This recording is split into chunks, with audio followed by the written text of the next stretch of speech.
Okay, cool. That's half past. So I am going to get started. I haven't put on a waiting room on here, so hopefully when people join, it'll just let people join kind of thing. Um, so yes, thank you for watching, whether you're watching this back, whether you're watching this live, for joining for this little webinar I decided to put on. Obviously, when the gyms were open, I would sometimes do seminars in the gym, but even when they do reopen, like because you're not allowed anything group related, group classes, group training sessions, anything like that, then I won't be able to do them in the gym either. So I thought kind of the best thing to do would be to do it now, and I may as well do it on here, obviously, so more people can see, and ultimately do it before the gyms reopen to give everyone like a little bit of a kind of forewarning going into it. So basically, I've got a little presentation which I'm going to go along with, so you're not having to look at my face the entire time, so I don't push that on anyone. So let me just go ahead and share my screen now so we can get into it. And I think this is recording, isn't it? Yes. Perfect. Okay, cool. Let me press play here. So yes, the purpose of this webinar is kind of dealing with health, fitness, gym, nutrition in this kind of post-lockdown phase that we are going into. And I had quite a lot of this mainly spurred from kind of conversations that I was having with clients, in that they were saying, things are a little bit easier to keep on top of things now because we don't have those social plans. And when things do reopen, you are going to want to see all those people, and the chances are we're going to be eating a bit more, we're going to be drinking a bit more, we're not going to have time to do as much exercise as we have been doing. And they were concerned as to how they would be able to maintain their progress going into that kind of normal life, which is obviously kind of bizarre to think about because that's what our life was like all the time before, but we've gotten used to having all this kind of spare time in which some of us have been able to put more into our health and fitness. But for some people, this lockdown easing is perhaps actually going to benefit you in your health and your well-being as well, in multiple ways, physically and mentally, of course. So obviously I wanted to go a little bit about me. I don't want to talk about myself too much, but just if you don't know who I am, just so you kind of get a background to what I'm all about. So I'm based in Brighton, and I'm a personal trainer. I do one-to-one training with clients from a pure gym in Brighton, but I also coach remotely as well in a kind of one-to-one capacity through my online coaching programs. So no matter where you are, I can work with you in that sense. My experience wise, I've done over 1,000 hours of personal training, and I specialize in usually female weight training, so getting females strong and fit and confident in the gym, and obviously helping with any kind of physique and health goals they have that go alongside that. And I like to think that I take quite a holistic approach to health and fitness and with my clients as well. And it's not just about the workouts and the food. Actually, there's a lot of elements in your life that come into play and can impact the progress that you make.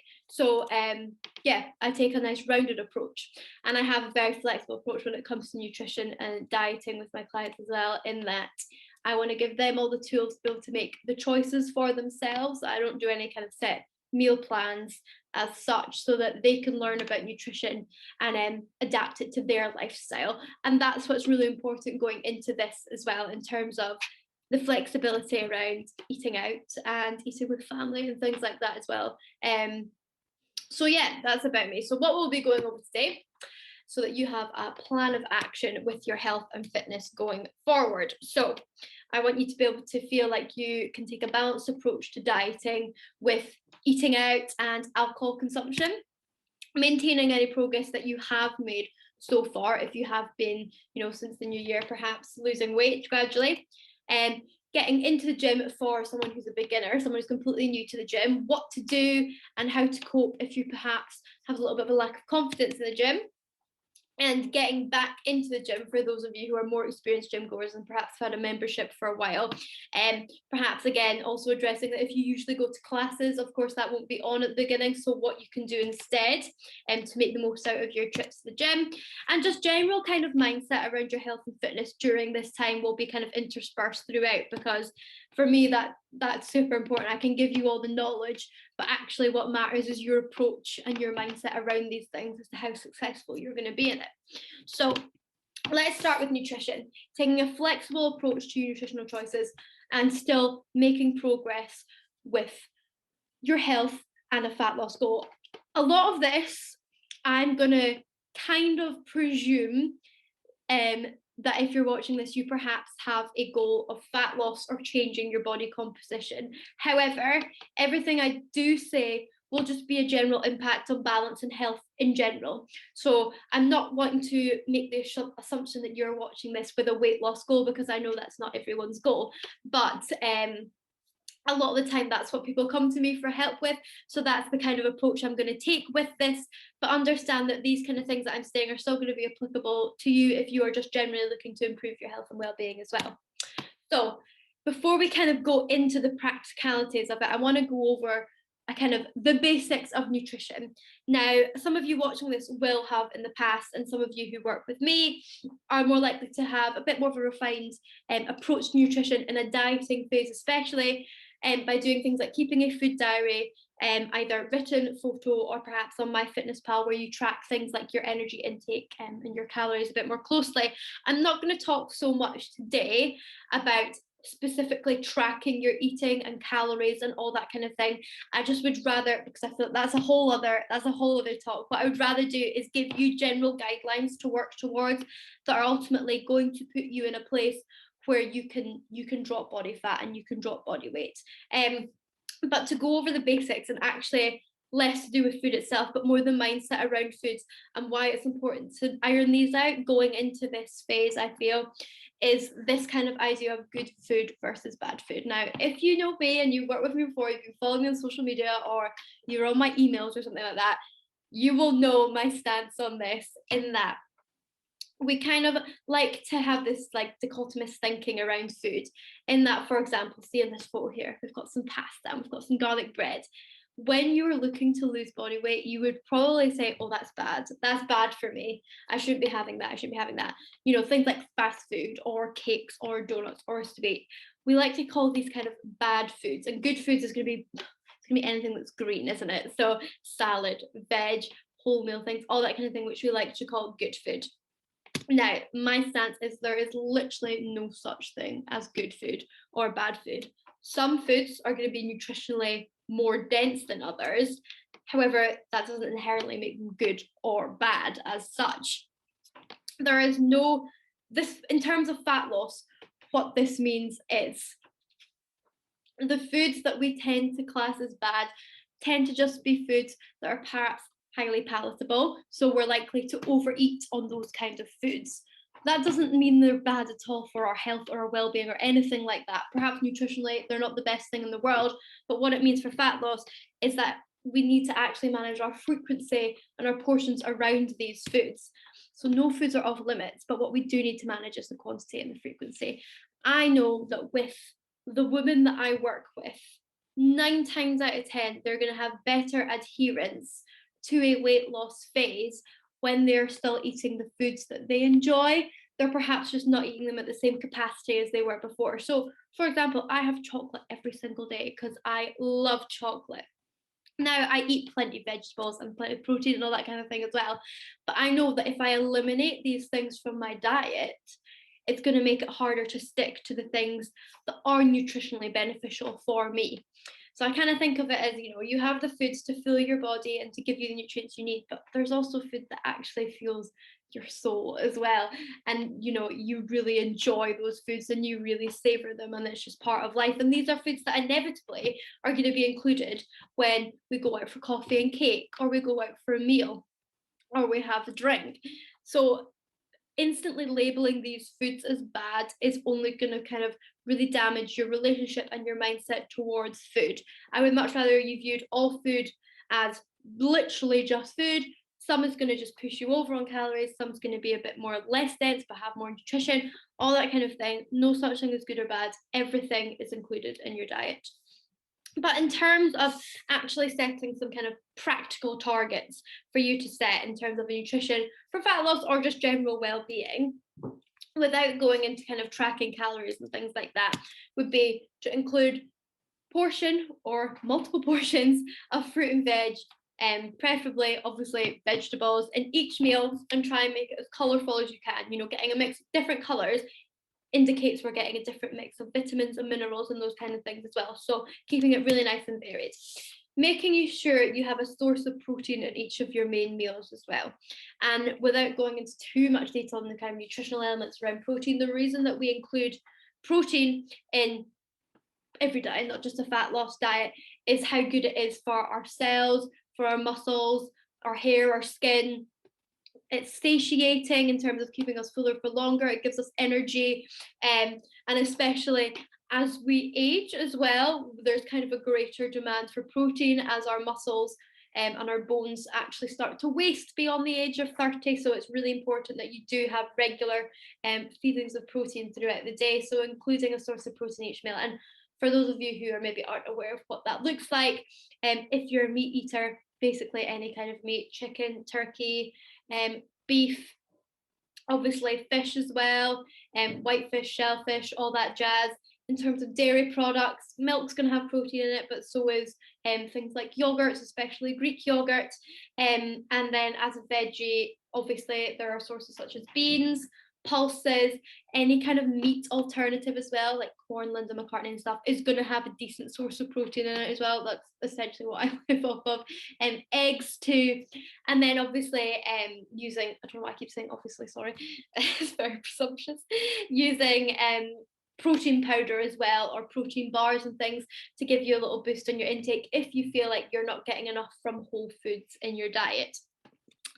Be prepared with snacks or pre-made meals so that you aren't caught out and hungry. One of, I think, where a lot of people go wrong in terms of fat loss phase, or if they're looking to improve their nutritional habits, is, for example, when you get home from work or you get home from a day out and you are starving and you're so hungry you feel like you don't have time to cook dinner, or you start snacking alongside cooking dinner, or perhaps when you're out and about you don't have anything kind of to fill your requirements at hand, so you have to grab something that's perhaps going to be a little bit more calorie dense and then not aligning with your fat loss goals. Whereas if you always just have something in your bag, maybe it's a protein bar, maybe it's some chocolate covered rice cakes, maybe it's a yogurt or a piece of fruit, it means it can kind of tide you over to that point where you maybe are at home or you are somewhere where you can grab something that aligns more with your nutritional targets.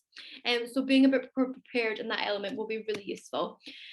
Aim for a minimum of 2 litres of water per day. In terms of the amount of water you drink, it's not going to directly impact fat loss as such, but what it does do is perhaps keep you feeling a little bit fuller for longer. There's a lot of the time where we can kind of mistake being thirsty for being hungry. Whereas if you kind of drink water quite regularly, you're probably less likely to snack and things, and you're just going to be a bit more aware of where your true hunger signals are actually at. And lastly, apply the 80-20 rule. And I think this is actually just generally a really important thing to aim for, especially if you're not using something like MyFitnessPal. What this essentially means is obviously think of everything you eat in your diet as 100%. So what you want to aim for and what a good gauge to aim for to get a decent balance of these kind of foods in your life is for 80% of the foods that you consume to be whole foods, preferably cooked from scratch, plenty veg, plenty protein, get some fiber in your diet as well, have some fruit. Food that's really going to give you all the nutritional benefits that your body needs and your body wants. 20% of the food that you consume might be foods that are more just actually the foods that you really enjoy, that perhaps aren't going to have all the vitamins and minerals you need. So things like chocolate, things that are going to fuel you and are going to satisfy your cravings and things like that, so that if you consistently have these in your diet, you're not going to build up to one point in one day when you're like, oh my God, I've been restraining myself from having donuts or chocolates for like 2 weeks, and then one day all you want to do is jump into a pile of them. So the 80-20 rule can apply on a day-to-day basis. So that might look like, you have 3 really strong nutritious meals, you have a snack of like a fruit or yogurt or something, and then in the evening you want some chocolate or you want a dessert and you want something like that. It could look like the week as a whole. So Monday to Saturday, you've got like a family event on Sunday or something, so you just eat nice whole balanced meals. And this doesn't mean like only veg and only this, it just means meals that satisfy you and fulfill your cravings as well, in terms of they include things like pasta, they include things like potatoes. It's not like no carbs for 80% of the time. It's just good, balanced plates of food. And then maybe perhaps on that Sunday, you know you're going to have a bottle of wine. You know it's someone's birthday, you're going to have some birthday cake. So you know on that day, things are just going to be a little bit higher than normal, and you're not going to get as nutritionally dense food in there. So these are kind of all things that, if you're not doing just now, are the first step towards you progressing towards your goals in that sense. So what you do on average is more important than what you do on occasion. And I think that's really important for going forward as well, in terms of if you do have a day at the weekend where you're seeing people and you're catching up for the first time, and you eat a bit more than you normally would, or you have a couple more drinks than you were planning on, that's not going to completely offset all the kind of adherence and progress that you've made in the week leading up to that. So I think us as humans, we like to kind of over exaggerate the impact of things as well, in that we focus on where we fell off the wagon as such, or we focus on what we class as a failure, we didn't manage to stick to things, rather than all these days leading up to it where you exercised and you ate really well and everything was really balanced. So just kind of when you feel in that situation, take a step back and just look at the situation logically and say, right, realistically, where does that put me? And the chances are it's not going to be 5 steps back like you think it is in your head. Right, I'm going to take a drink. We're going to go over now eating out, restaurants and things, or takeaways, when you do have a fat loss goal, and that you can still actually make progress with it if you look into implementing the following kind of tactics going into this. So if you're going out for food in the evening, having lighter meals throughout the day can be really beneficial, in that think of it like it saves space almost in terms of what you're going to have in the evening. Make sure all of these meals include plenty of veg, so they're nice big portions, but for perhaps less calories, and include a good source of protein, because that's going to be super important for our bodies, like we discussed before. The one kind of caveat around this point that I would say is that you don't want to go to the point where you starve yourself from 9 a.m. to 5 p.m. and you're so hungry that it's actually quite hard to eat and listen to your hunger cues when you are eating, and then you will tend to overeat on that side of things.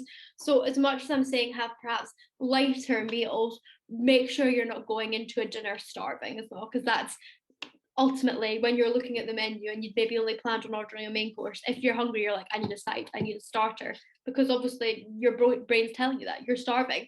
So ensure that they are substantial meals. They're just perhaps maybe a little bit lighter than you would have on a normal day when you kind of have an even amount of food in each meal. At the meal itself, choose a lighter option. That's a really easy and simple one. So for example, swapping chips for a side salad or something like that. Personally, this is not something I would probably do.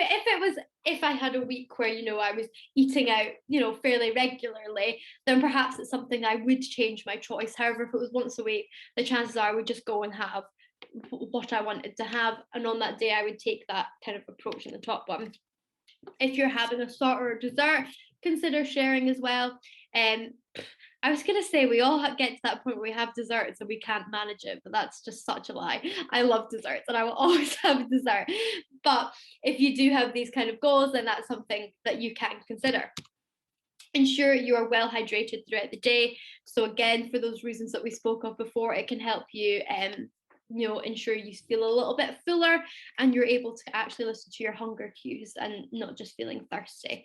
And probably the most important one, and important whether you're eating out or whether you're eating at home, is start focusing on eating a bit more mindfully when you do have a meal. So what this looks like is eating a bit slower, put your fork down between bites. Every time you take a mouthful, kind of take a moment to focus on, okay, what's the taste, what's the texture, what's the temperature, any sensations that are happening in your mouth. Really think about the food that you're eating rather than just kind of mindlessly shoveling it down. And what that will really do is, A, actually probably you'll enjoy the food a bit more, and B, be a bit more grateful for it, and then C, just prevent overeating and be able to actually let your food digest properly and listen to your hunger cues to when you feel satiated and when you feel full. So nice deep breaths, constantly being mindful when you're eating, so that you're unlikely to overeat, and therefore to a point of discomfort as well, which we probably don't know want anyway. But whether you have a fat loss goal or not, and whether you're eating home or eating out, this is something that is really important and everyone should kind of start implementing, to be honest. So on a similar vein, we're going to go on to alcohol and fat loss. So in terms of what we can do, again, actionable steps here.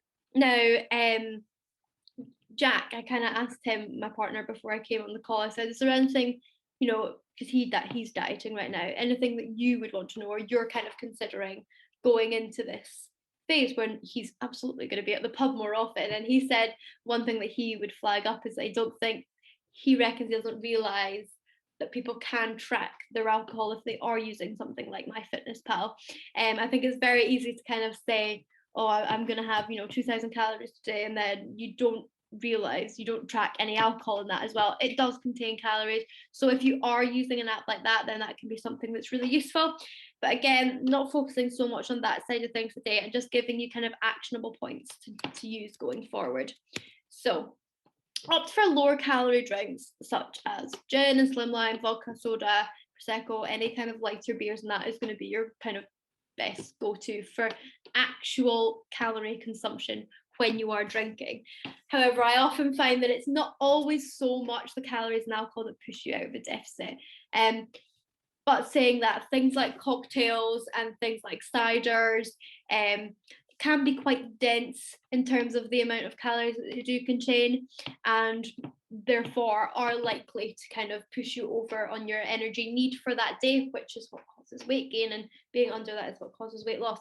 But often it's actually kind of the knock-on effect that alcohol has that will cause you to come out of your kind of nutritional needs for that day. So things to kind of approach this is set yourself a limit on how many drinks you are going to have that day and that evening. And that is very much easier said than done, because obviously when you get a few drinks deep, that kind of goes out the window. So this is just generally something that takes practice and a little bit of discipline. Unfortunately, there's not much more to it than that. But saying, right, okay, I am going to just have half a bottle of Prosecco, or I'm going to have 4 gins, and that's going to be fine, and just actually being accountable to yourself with that will be really useful. Have food in the house to eat when you get home as well is a really important one, and what this will do is it's to kind of prevent the stops at the kebab shop on the way home, or ordering a takeaway or something like that. If you just had in the house, even if it was something that was like a frozen pizza or some oven chips and things like that, like foods that you would have at the takeaway, the chances are they're going to be less dense and that they're not cooked in oil and that kind of thing, or they're perhaps not as big a portion as you actually need. So even if it is foods that you're going to be craving when you're at that point, having it in the house that you can just have it yourself is actually probably going to save you a little bit as well, while still hitting that spot. The following day, plan light exercise such as a walk. What can often happen is, the day of when you're drinking, if you're out and about and things like that, you probably are quite active, and the amount of extra calories that you consume might not really have as much of a difference. However, if the following day you're really hungover and spend the whole day on the sofa, and you're perhaps eating foods that are a bit more comforting and perhaps a bit more dense, then that can be what knocks it over sometimes as well. So even if you just tell yourself, no, I'm going to go on a walk, it'll make you feel better about your ending as well, then again, it's fine, you're getting some movement in. And again, have food in the house for the following day, so when you're lying there, you're going to want to order like a takeaway. And there's nothing wrong with ordering a takeaway in the grand scheme of things, like we spoke about. There's no such thing as good and bad. However, when you do have these goals, perhaps it'd be sensible to have something pre-made or something that's easy to make the next day, that's going to be a bit more reasonable in the amount of energy that it contains. So what I wanted to actually go on to about this, and this is kind of not so much directly in the fat loss side of things, but I feel like something that needs to be addressed going into this time. So it's actually talking about what your values are. and this is going to seem a bit out there, but bear with me. So, this is something we often overlook in the pursuit of weight loss. So, why is it you are looking to change your shape and appearance? Really ask yourself this. It's probably likely to be with the confidence thing. You might feel a little bit better if you were a little bit smaller. Perhaps you don't fit into the same clothes that you fit into anymore. And perhaps you're self conscious in terms of going into summer and going to the beach and all these kind of things. Now, there's nothing wrong with having aesthetic based goals, and these are all valid reasons for you wanting to drop body fat. But remember, there's more to your health and your well being than fat loss. And I think this is more prevalent than ever this year. And I almost feel like this is doing me out of a job, but as a coach, and I say I like to take quite a holistic approach to things, and that it's not actually all about fat loss. I think we are it's drilled into us that we should always be aiming to be smaller and lose fat, and we should always be on some kind of diet. Whereas realistically, there's so much more to life than that. And perhaps the reason that you're looking to change your appearance is nothing to do with what's coming from within you, but it's from what you see from other people. And remember, you're not other people, you are you. So, socializing, relaxing, and spending time with family is also important for health, not just our body weight. And it's up to you how much energy you want to spend on fat loss. In a 24-hour period, you've only got so much energy.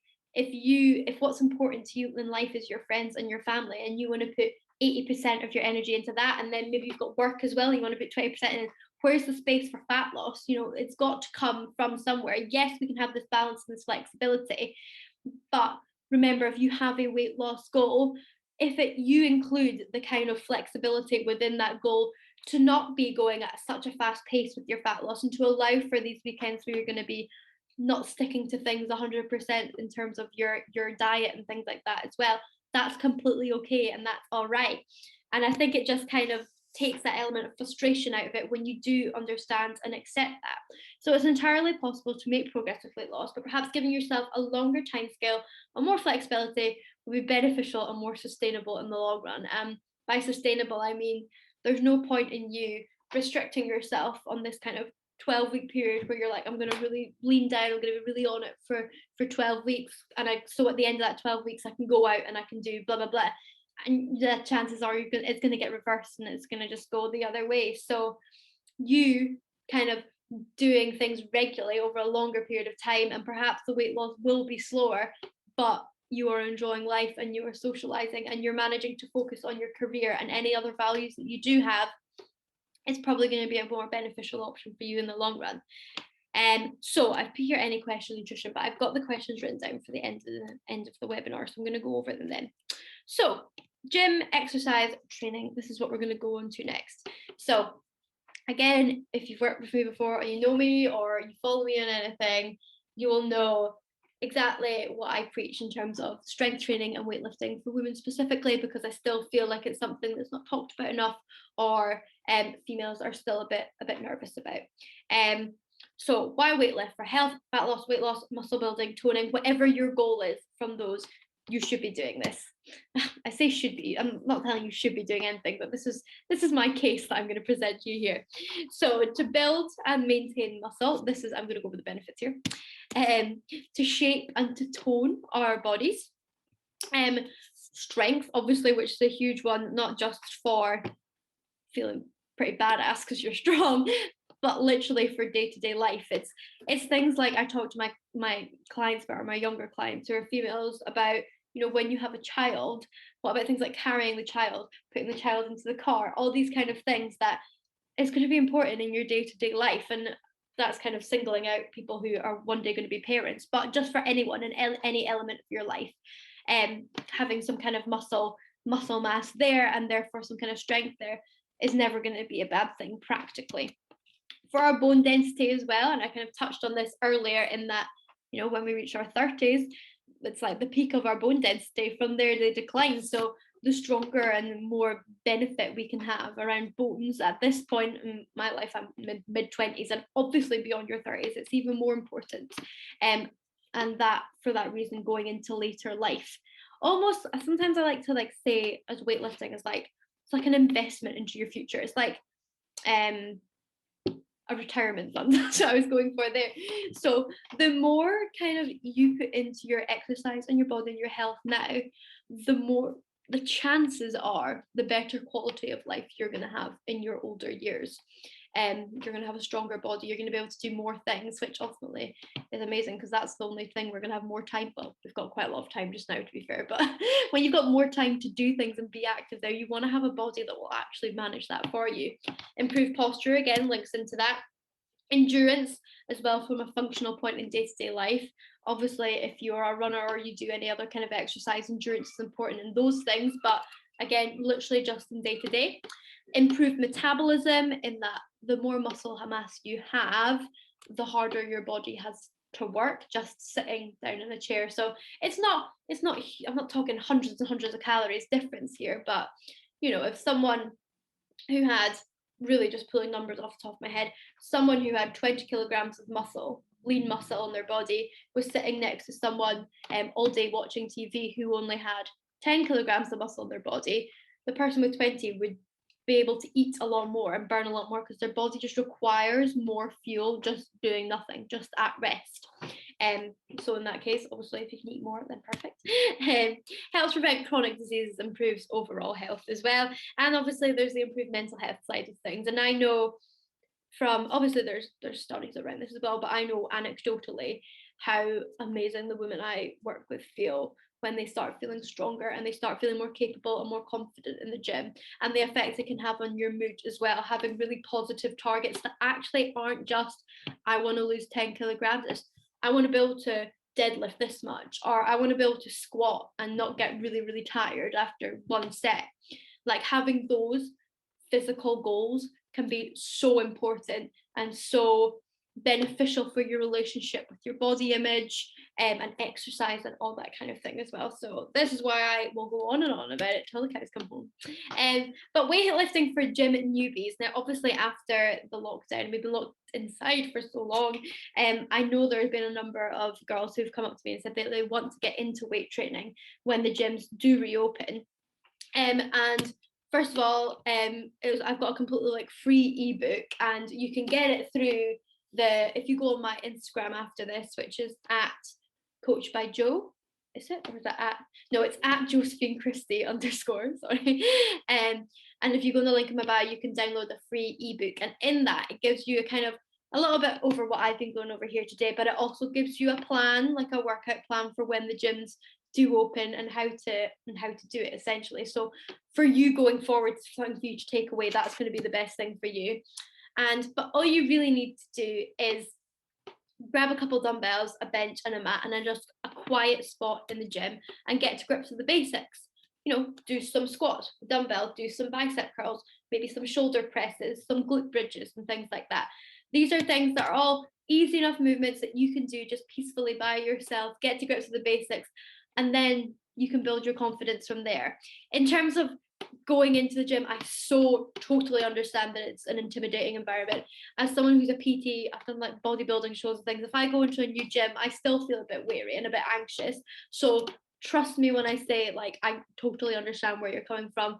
But one thing that really helps me is that actually, I heard someone describe it this way, being you thinking that is actually quite egotistical, in that you think everyone's paying attention to you. Why do you think it's all about you?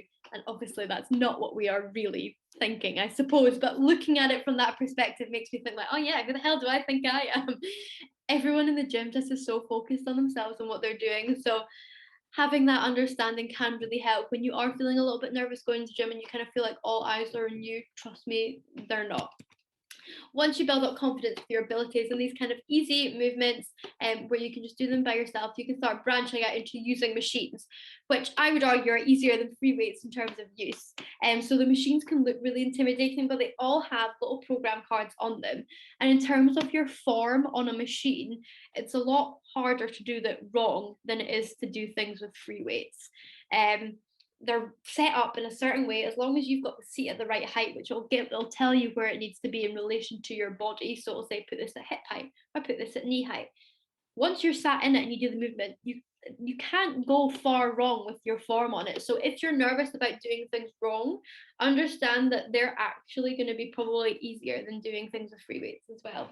And when free weights start getting a bit heavier, especially.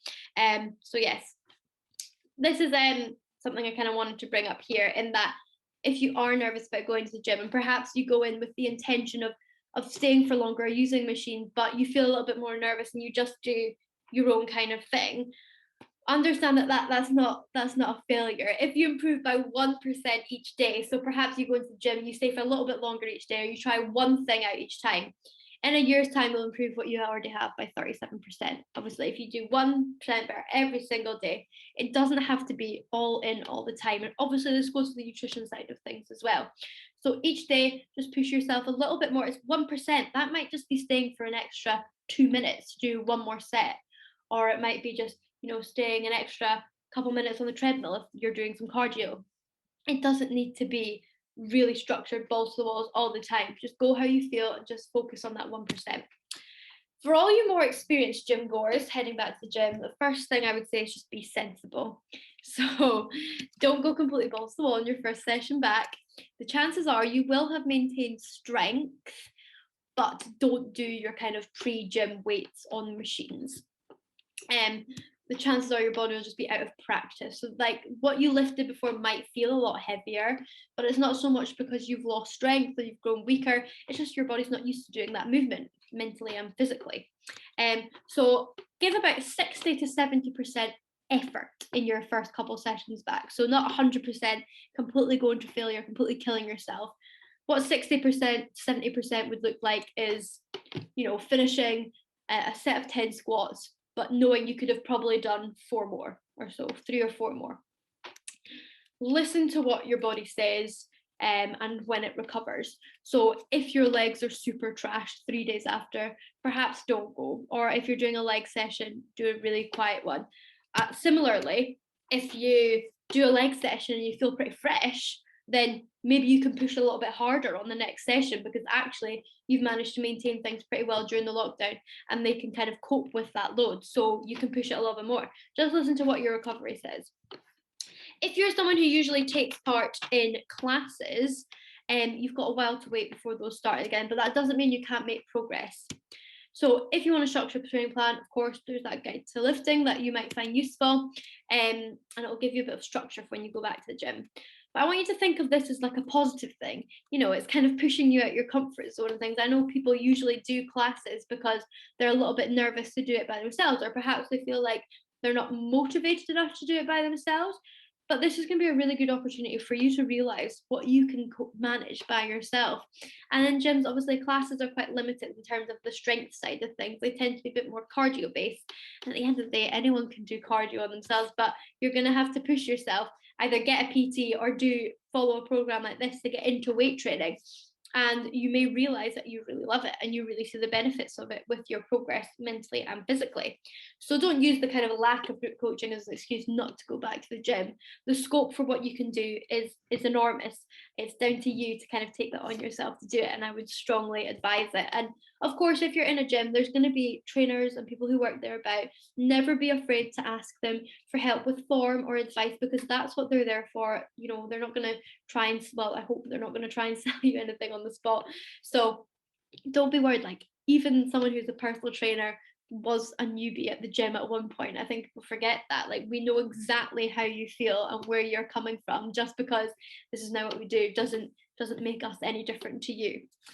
If you're worried about kind of regressing as you go back into lockdown, which, as I say, I think some of my clients were worried about because they had the lack of spare time when things open up, whether it's with work or with social occasions.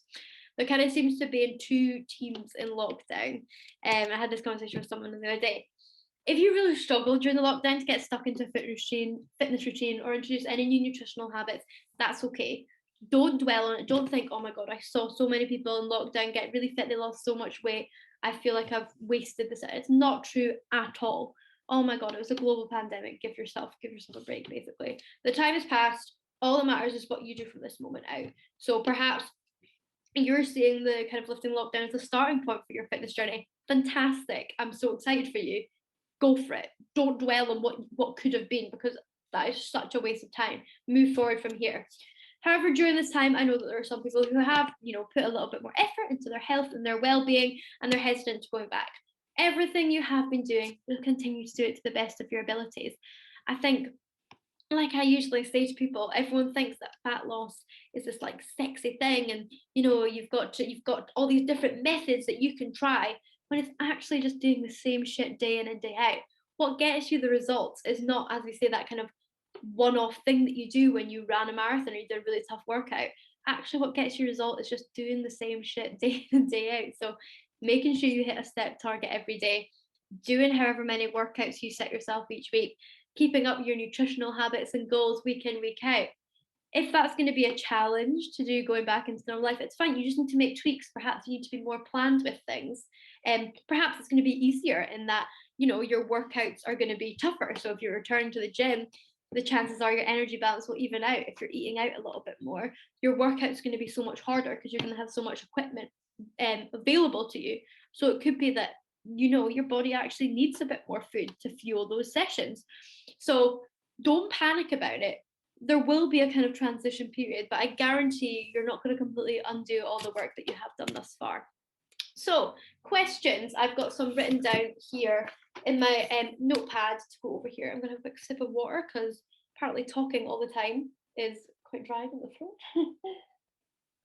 So I've got 9 questions here to go through. So question 1 was, what's better for fat loss, cardio or weights? I might come off the screen share here just for a momento while I go over these. So what's better for fat loss, cardio or weights? So what I kind of always say is fat loss is essentially just to do with your energy balance. So in order to lose body fat, you need to be burning more calories than you are consuming. So that can be achieved by a number of things. It can be eating less calories, or moving more, essentially exercising more, or even just literally just being more active. The most sustainable and effective way to do it is a little combination of both. So adjusting your diet slightly and also just being a little bit more active. What I do with my clients, whether they are in a maintenance phase, so they're just looking to maintain what they've achieved, and whether they're in a fat loss phase or whether they're in a muscle building phase, their training stays exactly the same. They still strength train 3 to 5 times a week, depending on what their availability is. What changes is the amount of energy they expend, so the amount of cardio they do or steps that they do, and the amount of food that they eat. So your strength training sessions should stay the same throughout. And it's also like they are the same as well. It's not like you do light weights and higher reps for fat loss and low weights and higher blah blah blah. No, your strength sessions stay exactly the same.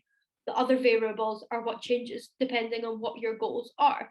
So saying that, obviously you can increase cardio for fat loss, but you don't want to increase it to the point that it impacts your weight sessions so that you don't have the energy for it, or you're not recovering well from your weight sessions well, because that's ultimately what's important for all those reasons that we spoke about before in terms of your longevity in your life and in terms of shaping your body as well. You can lose body fat, but you want to have that shape, you want to have that toned look that so many people are after, and that's only achieved by building muscle. So for fat loss, weight's always going to be the most important thing. You're going to manipulate your fat loss by like the amount of steps you do, the amount of walking, and your diet. And perhaps if you wanted to enhance things a little bit further, that's when you'd add in some more cardio, whether that's a class or a run or intensity interval training, all that kind of jazz. So yes, that's my point on that one. Hope that answers that. Next one, similar question. Again, what's better? I'm assuming they mean for fat loss as well. High intensity interval training or long distance. So I'm assuming by long distance they mean like more low intensity, but for longer, versus high intensity and short bouts for fat loss. And I think this totally depends on. This is very personal. I would say. Ultimately, if you are short for time, what's going to be more efficient in that, what's going to burn more energy is going to be high intensity training. For someone who is also implementing weights and resistance training, high intensity interval things can be a little bit detrimental for their progress in that sense, in that it can affect your recovery. You're going to be a bit more sore. You're not going to have as much energy because it's quite obviously the high intensity is a big demand on your body. So that's when you would do something maybe a little bit more low intensity, so it kind of, you know, harmonizes with that side of training as well. However, if you are someone who is a mum with kids and you don't have time to spend heaps of time in exercise and things like that, or you've got a really busy job, you doing 30 minutes of really high intensity interval training 3 to 4 times a week is going to have, it's going to have a better impact than if you did like a really steady 5K a few times a week as well. So that's what I would say. Depending on where you are for time, doing high intensity is going to be better for you, but understand the risks that come with that in terms of the demands on your body as well. So it's about finding that kind of middle ground and ultimately just listening to your body as well. And just remember that for fat loss, the primary thing you're going to have to look at is your nutritional intake. And I would focus on things that aren't so intense in your body, like steps. So if you can, get up to 8 to 10K steps per day, whilst being a bit more mindful of nutrition, that can often just be enough for fat loss without the kind of really intense exercise as well. Number 3, I don't like using MyFitnessPal. Can I still successfully lose weight without it? And yes, of course you can. People lost weight before MyFitnessPal was a thing. What I find useful for MyFitnessPal with people who don't mind using it is it's a really good educational tool around nutrition. So I think it's actually the best way to educate yourself about nutrition, is because you will find out exactly what kind of energy and what is in each food that you eat, because you're looking at it on a bit more kind of normal basis. So I often say to clients, like, use MyFitnessPal for a few months, and then from then you'll be able to kind of know what's in things and eat a bit more mindfully. So yes, you can diet without it by just going by maybe some of those pointers that I gave earlier on in the PowerPoint, such as including fruit and veg in all of your main meals, and being prepared with snacks and things, applying the 80-20 rule as well. So you can absolutely lose weight without that. How many steps should we do in a day for fat loss? Again, there's this kind of, everyone kind of says 10,000 steps, which is a really great place to aim for it. That's a substantial amount, and if you've got the time to do that, that's fantastic. 8 to 10 is going to be a good range for when you're looking for a fat loss target, roughly, for each person, but it completely depends on where you are at. If you're someone who doesn't, you've got quite a lot of weight to lose and you don't do that much walking at all, to begin with, 5,000 is probably going to be enough for you. If you're someone who's really fit, it's going to probably be a lot more than that. It might be, up to 15,000-16,000. It's completely all down to you. But what I would do is set yourself a target, do that regularly, and then see how your measurements change, and then adapt from there. Perhaps add more, or if you can have time for it. How many times a week should I weight train to grow my glutes? So specifically, if you're looking to grow a specific muscle, you want to try and do a minimum of 15 sets per week on that muscle. And that's going to be 15 kind of heavy sets. So if you're a beginner, maybe you would do like a little bit more volume on it, because you're less likely to push yourself with really heavy weights. So obviously this is 15 sets across the week. So if you did a 3 sets of squats or 3 sets of hip thrusts in one session, that's already 6 sets in one session. Do you know what I mean? And I would spread it across 2 or 3 sessions, probably 3 if you're really looking to grow them across the week. So if, depending on what you kind of availability you have, if you only have time to do 3 sessions a week, you could do 3 full body sessions a week, and make sure that you do, a few exercises that hit the glutes on that. And ultimately, just make sure that you are training hard enough that it feels like a struggle, because that's what's going to change the muscle. I hate cardio. Sorry. Next question is, I hate cardio. Do I have to do it? And I'm assuming, again, this is from like a weight loss perspective, and no, you don't. Like I said before, it's just a kind of variable that we use. So doing more steps is fine enough, and doing resistance training, obviously the resistance training, I'm mainly coming at it from point of view in terms of building muscle and building shape, but it burns energy in the same way as well. So no, you don't have to do cardio at all. It is good for your heart health though as well, so doing it every so often can be good, and for fitness levels as well. But a tough weight training session is going to get your heart rate up as well, so it is going to improve your endurance and fitness too. Next question, I've just got a couple more to go. Strategies for dealing with anxiety at the gym. And I covered this obviously like a little bit, but maybe a few more kind of actionable pointers would be go in gyms and not at peak times. You know, the likelihood is obviously you might be stuck to going at certain times, but at the end of the day, going at like 5:30, 6, 7 at night, it's going to be a lot busier than it is in the afternoon. Or certainly in my gym, if you go early morning, it's really quiet as well. I know that might be different in some gyms. But trying to find a time of the day that you can go when it's quieter. I would usually say obviously go with a friend, but you won't be able to do that just now just because of the whole lockdown and social distancing things. So go in at a quiet time, know what you're doing when you do go in there, because I think going in without a plan and just kind of try to scope it out as you go can be a little bit overwhelming. So know exactly what you're doing, what bit of kit you're going to go on, what dumbbells you're going to need for XYZ. Maybe perhaps look at the exercises on YouTube before you go in. I remember when I first started lifting, I would, my PT would have my program for me on my phone, and I'd be like, I can't really remember what a Bulgarian split squat is. So I would let's just Google it, and there'd be a picture there. I'd be like, all right, cool, that's it, I'll do that. So don't be afraid to do that. Just check things on your phone. It's a saving grace, really. Hopefully that is useful. But like I said before, sorry, I've got really itchy nose. Gonna find someone.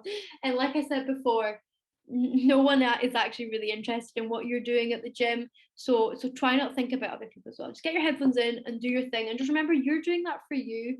And if you are someone who does suffer from anxiety in many areas in your life, understand that exercise is really useful for that and in terms of overcoming that. So look at it from like, I'm doing this for my anxiety and for my health. I hope that helps and that makes sense, approaching it from that direction.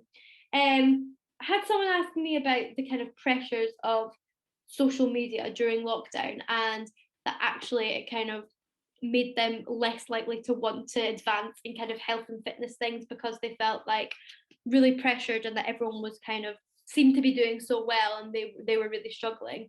I think it just always goes back to remembering that social media is a highlight reel for everyone, and people are only going to kind of post things on there that they're succeeding at and not so much the things that they're struggling at. So looking at it from that point of view as well can just be so useful. Follow these people if you feel like they're having an unfollow these people if you feel like they're having a negative impact on you, and just follow people that actually bring joy to you and bring value to you, whether that might not be nothing to do with fitness. It might be something that just entertains you or just makes you feel good. That's what you want to focus on. Like, you are in complete control of what you see on social media. You can mute things, you can block things. Never feel like that's a bad thing. Just do it for you. It's your health, it's your body, it's your mind. So that's what I would say. And then another kind of talk about just values and just mindset around fitness in general. Just because all these people you see on social media like dedicate their life to fitness, that does not mean that you should. It all goes back to what I spoke about values before. If your values are your health and your flexibility and your career, that's fine that you don't want to spend all day exercising and posting what you eat on Facebook every day. Just understand that we're all our own people. And again, I think that probably comes from that kind of thing that we do see on social media, is that it's heightened all these people that are really all in on it and that's all they post about. I'm probably guilty of doing that as well. A little bit of my personal one, I try to make it a bit more kind of balanced because there is more to my life than fitness. There's a lot more I enjoy. So yeah, it's just understanding that as well. So yes, I don't want to go on because this is now going to be an hour, but I hope that that was useful. And of course, I'm going to upload this to YouTube afterwards. So if you're watching it back, do comment on the video if you have any questions and I'll try and address them. One more kind of quick thing just before I go. I've lost my thing. I'm just going to share the screen just if you want to know a bit more about what I'm getting up to. If you are looking for accountability when things do reopen with your health and fitness goals, if you're in Brighton, I do one-to-one sessions. You can get in touch with that. I have a couple of spaces left for when the gyms do reopen. I have more spaces for my online side of things. If you have any queries about that, want to know more about it from me, I can let you know, or I can put you in touch with some of my online clients and they can let you know how it works. I'm doing a free, it's called a fat loss Kickstarter, but essentially it's kind of going over some of the things we went today. A free 4-week course that will begin, I think it's the 24th of May. And again, this Linktree link at the bottom is where you can access all these things. So either take a screenshot of that or that link is in my Instagram bio, which is at @JosephineChristie_. I have 2 free ebooks, one which I mentioned, the Women's Introduction to Weightlifting, and the other one's called Shape Up in Lockdown, and that's got a lot more nutrition side of things and goes into a lot more depth on that. So if you're interested in that, download that ebook as well.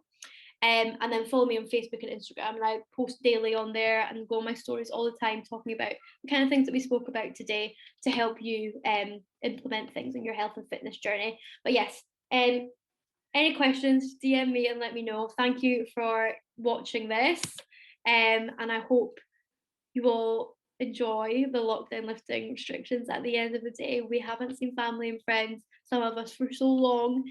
Be present in the moment there. You don't want to be thinking about things like your diet and your exercise and things. Be present with your family and just enjoy the time you spend with them. All right. Speak to you all soon. Thank you again for watching. Bye.